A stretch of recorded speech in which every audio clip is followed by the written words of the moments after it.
So I'm going to the temple with my friends, and as we get to the outer courtyard, I hear a commotion. And I see a guy with a whip of cords, and he's knocking over tables and he's emptying out coin bags.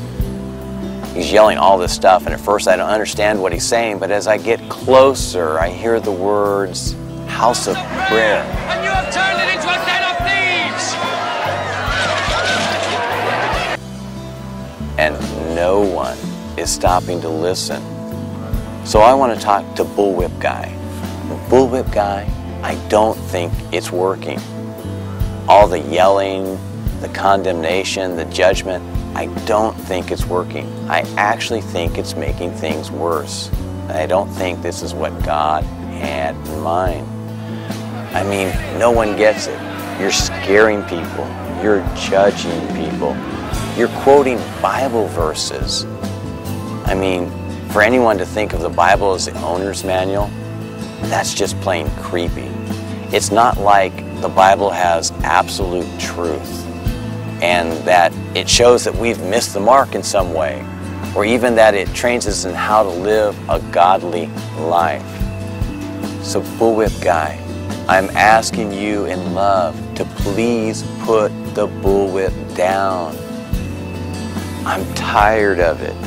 We're all tired of it. I think God is tired of it. And to be honest, it's confusing to me because you and I end up getting painted with the same brush.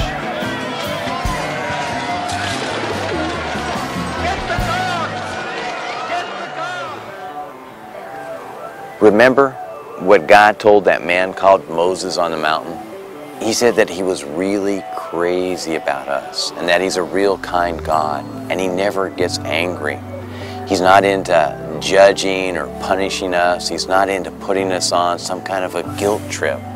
That's not what God's all about.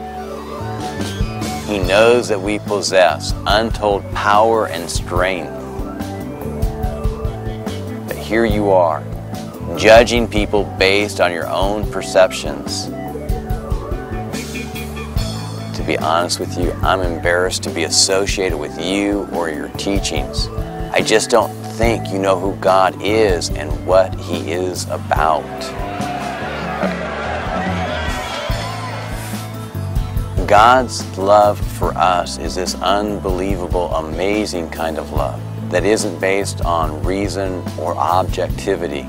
God's love makes us feel good about ourselves. If we don't feel good about ourselves, it's not from God. So instead of telling people this nonsense about God is angry with wickedness, you need to let people know that God loves them just the way they are, that their thoughts and feelings are valid no matter what. It's not like there's some objective standard that we can use to judge our lives by.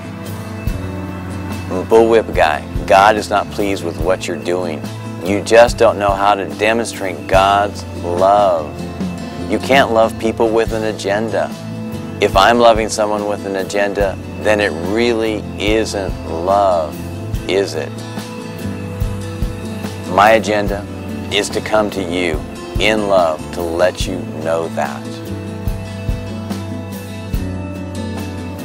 But maybe you're a follower of God and you're listening and you're nodding, you're agreeing with me and you're saying, yeah, you tell them, it's about time someone said that.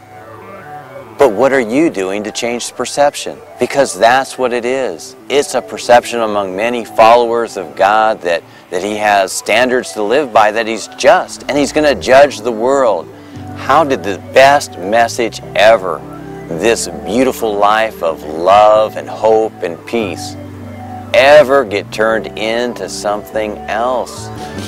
How did so few end up speaking for so many? You see, Bullwhip Guy, there's so much good that you can do, that we can do, that we can do together. What it really boils down to is that how we love others is how we love God. That's it. I mean, love wins. That's the way of love. That's the way of God. And bullwhip guy, if you're not careful, they're going to crucify you.